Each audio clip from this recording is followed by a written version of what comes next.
Next, apa efek liver yang rusak karena mengkonsumsi alkohol terlalu banyak? Hepar. Sebenarnya kalau saya edukasi ini, saya yakin tanggapannya, saya udah tahu nih, tanggapannya pasti akan kontra, kon semua. Ya kan? Akan kon semua. Kalau liver rusak tuh kenapa orang barat minum alkohol nggak kenapa-kenapa? Itu udah pasti. Jadi itu yang dinamakan whataboutism. Whataboutism itu adalah sebuah hal yang ketika kita jelaskan, tapi ini, tapi nggak kenapa whatabout. Ya, jadi betul yang mengolah alkohol itu adalah hati. Tapi ada batasannya, bro. Ya, ada batasannya, ada kadar-kadar tertentu. Jadi betul, alkohol itu bisa diolah oleh hati. Betul. Jadi tidak salah. Jadi ada minum alkohol, itu bisa diolah hati dan keluar lewat pipis, itu betul. Tapi apa yang terjadi jika ada konsumsinya berlebihan? Maka sel hati akan perlahan mulai rusak. Dan gejala utamanya adalah menjadi tolerance. Gejala utama misalkan sel hati mulai mengalami kerusakan adalah dia mulai tidak mabuk lagi. Dia mulai tidak mabuk lagi. Minum banyak nggak mabuk-mabuk. Tiba-tiba mati.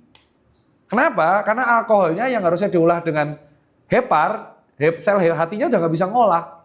Jadi akhirnya mengganggu kinerja otak. Jadi otaknya bingung, yang harusnya dia nggak sadar sebagai alarm. Jadi kalau alkohol terlalu tinggi, itu otak akan memberikan alarm dengan cara menurunkan kesadaran bahwa alkoholnya terlalu tinggi. Jadi tubuh akan defense. Tapi ketika dia sudah tolerance, kadar alkohol di dalam darah terlalu tinggi, otak udah nggak tahu adaptasinya gimana. Itu bisa terjadi kerusakan hepar dan akhirnya menyebabkan sirosis hati. Yang akhirnya menyebabkan apa? Cancer, hepatokarsinoma. Jadi ada kaitan yang sangat kuat antara sirosis dan hepatokarsinoma. Jadi buat kalian yang mabuk dan belum bisa berhenti, kalau muslim kan diharamkan ya mabuk. Buat kalian yang mabuk ya dan nggak bisa berhenti, nggak apa-apa. Karena proses yang terjadi di hepar itu tidak terjadi dalam waktu 10-20 tahun. Bisa terjadi di masa tua.